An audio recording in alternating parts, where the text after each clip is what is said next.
Olá a todos. No módulo anterior, falamos de estratégia de produção. Nesse módulo, vamos discutir modelos e sistemas de produção. Os sistemas produtivos são normalmente classificados em três categorias. A primeira é por grau de padronização. Produtos padronizados são aqueles bens que apresentam um alto grau de uniformidade, geralmente produzidos em grande escala, e os clientes esperam encontrá-los à sua disposição de forma imediata.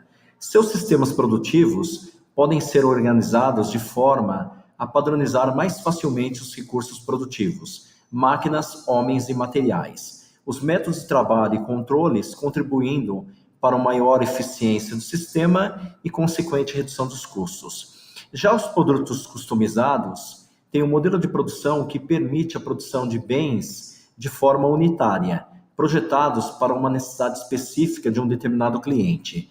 Por esta particularidade, o sistema produtivo possui uma alta capacidade ociosa e, portanto, dificuldade grande em padronizar os métodos e recursos produtivos. Como consequência, esse tipo de modelo possui um custo maior, comparativamente em relação aos padronizados. A segunda categoria é por tipo de operação. Aí temos os processos discretos, que envolvem a produção de bens ou serviços que podem ser isolados em lotes ou unidades, particularizando-os uns dos outros.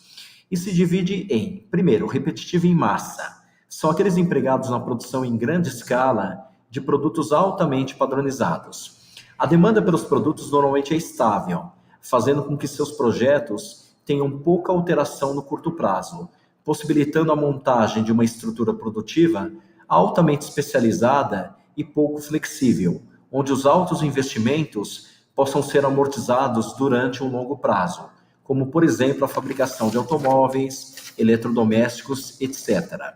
O próximo são os repetitivos em lote, que se caracterizam pela produção de um volume médio de bens ou serviços, padronizados em lote, sendo que cada lote segue uma série de operações que necessitam ser programadas à medida que as operações anteriores forem realizadas. O sistema produtivo deve ser relativamente flexível, empregando equipamentos pouco especializados e mão de obra polivalente, visando atender diferentes pedidos de clientes e flutuações da demanda, como, por exemplo, a fabricação de produtos têxteis em pequena escala. Depois temos os produtos sob encomenda ou sob projeto.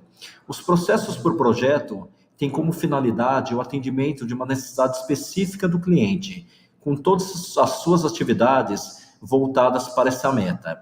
Os produtos têm uma data específica para serem concluídos e, uma vez concluídos, o sistema produtivo se volta para um novo projeto.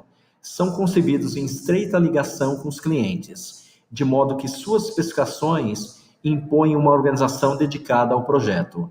Exige-se alta flexibilidade dos recursos produtivos, como, por exemplo, a fabricação de navios e aviões. Depois temos os processos jovem, que também possuem como característica baixo volume e alta variedade.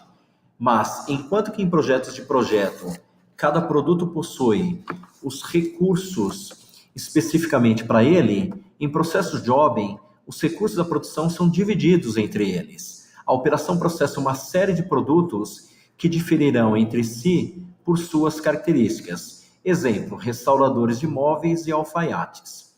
Por fim, temos os processos contínuos, que situam-se além dos processos de produção em massa, pelo fato de operarem em volumes ainda maiores e variedades muito baixas, pois trabalham em processo ininterrupto devido às características da sua operação.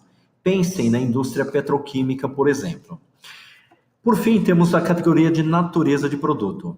Os sistemas de produção podem ser voltados para a geração de bens ou serviços. Quando o produto fabricado é algo tangível, como um carro, por exemplo, diz-se que o sistema de produção é uma manufatura de bens. Por outro lado, quando o produto gerado é inatingível, podendo apenas ser sentido, como uma consulta médica, por exemplo, diz-se que o sistema de produção é um prestador de serviço. É fato que o tipo de estratégia de produção a ser adotado por uma organização acaba por moldar o tipo de sistema ou modelo de produção. Dessa forma, partindo para as estratégias de produção, temos as seguintes classificações. Primeiro vamos falar da estratégia bottom-up. A Kodak, em meados dos anos de 90, tendo um cenário de ociosidade em sua produção, decide comercializar serviços terceirizados de injeção plástica.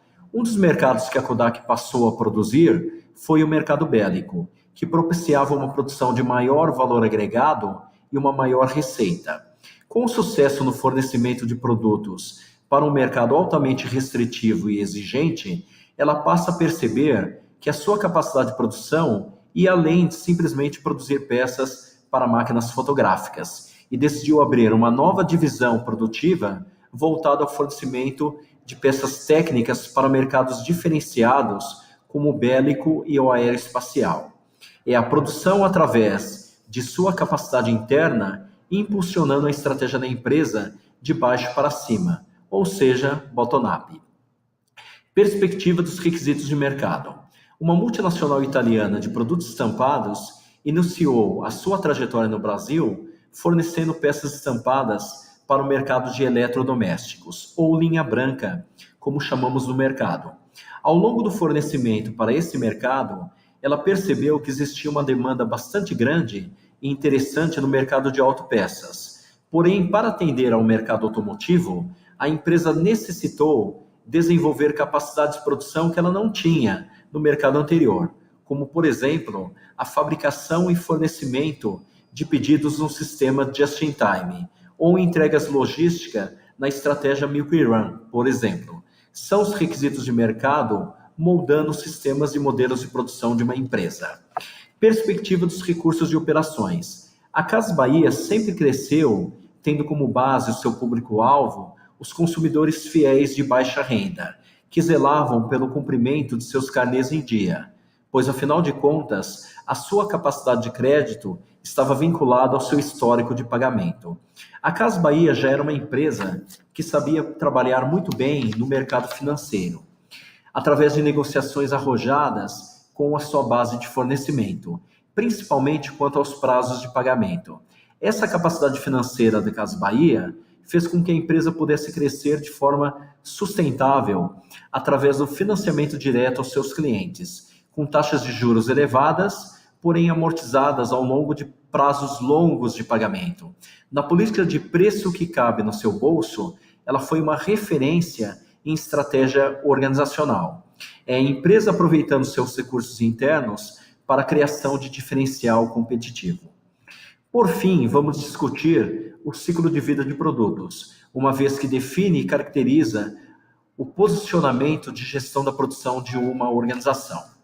O ciclo de vida de um produto é normalmente dividido em 4 estágios: introdução, crescimento, maturidade e declínio.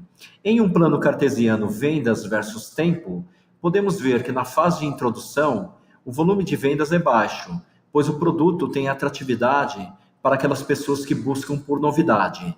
São os chamados early adopters, ou seja, aquelas pessoas que querem serem os primeiros a adotar ou testarem novas tecnologias.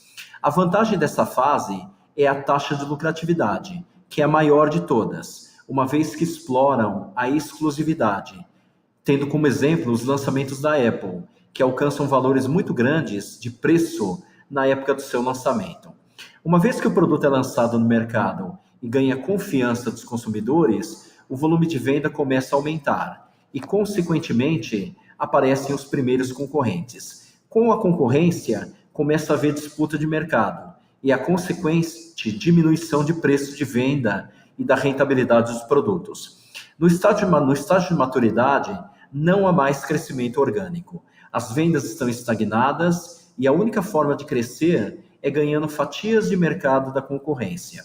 O último estágio, o produto ou tecnologia, está sendo substituído por um novo produto ou tecnologia no mercado, que está fazendo com que o atual fique obsoleto.